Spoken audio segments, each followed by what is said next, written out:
उबैद शाह का जंगल दुश्मन की जरूरत को भी पूरा करने की ताकत रखता था। उबैद शाह एक ऐसे दिल का मालिक था जो हमेशा दूसरे मुल्क से आने वाले राजाओं को भी मदद से कभी खाली नहीं जाने देता था। एक बार 5 भाइयों की टोली बड़ी मायूस हालत में उबैद शाह के जंगल पहुंची। बताओ तुम यहाँ किस लिए आए हो? हम यहाँ बहुत उम्मीद लेकर आए हैं। हमारे जंगल में 25 सालों बाद ऐसी भूखमरी आई है कि हम यहाँ मजदूरी करने चले आए। जब हम 1 महीने का राशन इकट्ठा कर लेंगे तो हम यहाँ से चले जाएंगे। तब उबैद शाह के सिपाहियों ने यह जाकर उबैद शाह को बताया। उबैद शाह ने दूर से ही उन्हें देखा। मुझे अपनी आंखों पर यकीन नहीं आता कि कभी ऐसा भी हो सकता है। क्या हुआ महाराज, ऐसा क्यों बोल रहे हो? कुछ नहीं, तुम जाओ और इन सभी को बड़ी इज्जत से जंगल में ले आओ और इनके लिए बेहतरीन खाने का इंतजाम करो। सिपाही वहाँ से गया और उन सबको बड़ी इज्जत से अंदर ले आया। उन सबको बहुत अच्छे भोजन करवाए। 5 भाइयों को बहुत तेजी की भूख लगी थी। उन्होंने पेट भरकर भोजन किया और उबैद शाह के सेवकों ने उन्हें काम समझा दिया। 5 भाई अपने अपने कामों पर लग गए और काफी देर तक उन 5 भाइयों ने आज काम किया। तब अगले दिन एक भालू जंगल में आकर एक ऐलान करता है। सुनो सुनो, सभी ध्यान से सुनो। कल महाराज उबैद शाह ने एक बड़ी सभा रखी है। सभी वहाँ कल इकट्ठे हो जाएं और महाराज उबैद शाह जब तक कोई खबर न सुनाए तब तक सबको अपनी गर्दनें उनकी इज्जत में नीचे झुकाई रखनी है। अगले दिन सब उबैद शाह की सभा में इकट्ठा हो जाते हैं और उन 5 भाइयों को भी सभा में बुलाया जाता है। आज मैंने ये सभा इसलिए बुलाई है ताकि मैं तुमसे कुछ सवाल कर सकूं। तुम भाइयों को मेरे सवालों का सही जवाब देना होगा। जी महाराज, पूछिए, आपका क्या सवाल है? तो बताओ, तुम किस जंगल से आए हो और तुम कितने भाई हो? मेरा नाम वजीर है। हम कुंदलपुर जंगल के रहने वाले हैं। महाराज, हमारे परिवार में माता पिता और हम 6 भाई हैं। तो तुम अपने छठे भाई को क्यों नहीं लाए? हमारे छोटे भाई को एक भेड़िए ने खा लिया था महाराज, और हमारी माँ एक हादसे में मारी गई। ये तो बहुत दुख की बात है।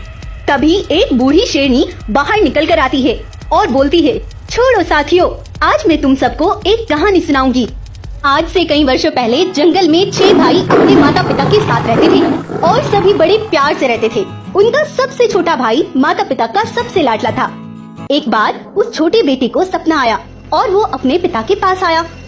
पिताजी, आज मैंने एक सपना देखा कि मैं एक राजगद्दी संभाल रहा हूँ और बहुत सारे जानवरों की मदद कर रहा हूँ और बड़े से बड़े राजा महाराज भी मुझसे मदद मांग रहे हैं और मैं बहुत मालदार राजा हूँ। इस सपने का संकेत तो यही बताता है जो हमारे पूर्वजों ने कई सालों पहले बताया था। क्या पिताजी, वो क्या है?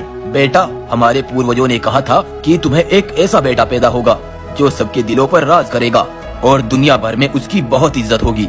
सब उसी से मदद मांगेंगे।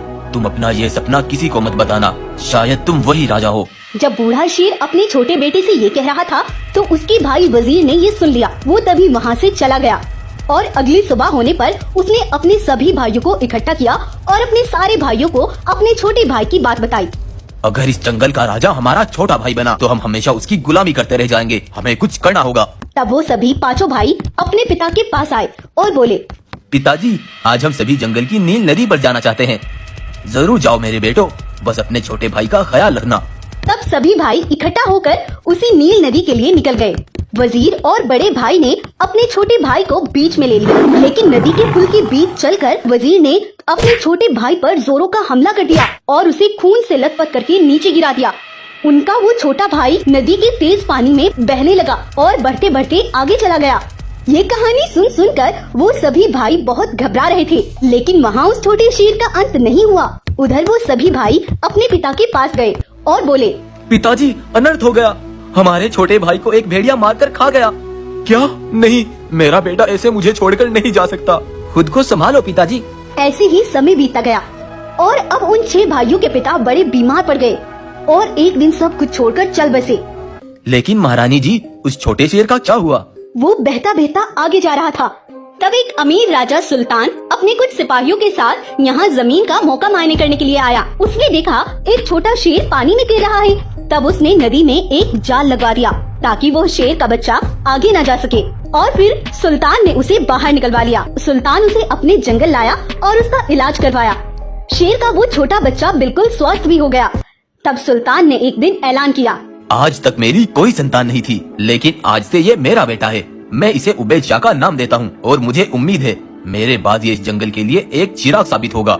धीरे धीरे समय बीता और उबैद शाह जवान हो गया, लेकिन एक दिन सुल्तान भी दुनिया छोड़कर चल बसा। सारी जिम्मेदारियाँ उबैद शाह पर आ गई। उसने खूब मेहनत की और तरक्की करके उबैद शाह ने एक नाम पा लिया था और जंगल के सभी जानवरों की वो बड़ी मदद करता था। आपने हमें इतनी बड़ी कहानी सुनाई, लेकिन ये नहीं बताया कि आप कौन हो। तब उस शेरनी ने अपने ऊपर से एक खाल उतार दी और बोली, मैं वही हूँ, तुम्हारी माँ, जिसे तुमने उस पुल पर मार दिया था। दरअसल उस दिन वहाँ उनकी माँ भी आई हुई थी। उनकी माँ ने जब अपने छोटे बेटे को बचाना चाहा तो जालिम बेटों ने अपनी माँ को भी खून से नहला दिया था और अपनी माँ को बहती दरिया में धक्का दे दिया था। यहाँ के राजा सुल्तान ने हम दोनों की जान बचाई थी। हम दोनों एक ही जगह पानी में बह रहे थे, तब हम दोनों को सुल्तान ने बचाया और हमारी बहुत देखभाल की। और ये खाल मैंने इसलिए पहनी ताकि तुम्हें अपनी गलती का नहीं, अपने गुनाहों का अंदाजा हो सके। तुम अपने भाई और माँ को मारकर भी फकीर हो गए और उबैद शाह अनाथ होकर भी सबके दिलों पर राज करता है। हमें माफ कर दो भाई, हमें जिंदा रहने का कोई अधिकार नहीं है। चाहे तो आप हमें मार डालो। नहीं भाई, मैं कौन होता हूँ तुम्हें मारने वाला या आबाद करने वाला।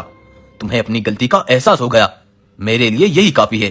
तब शेरनी भी अपने सभी बेटों को माफ कर देती है और फिर सभी भाई अपनी माँ शेरनी के साथ खुशहाल जिंदगी गुजारने लगते हैं।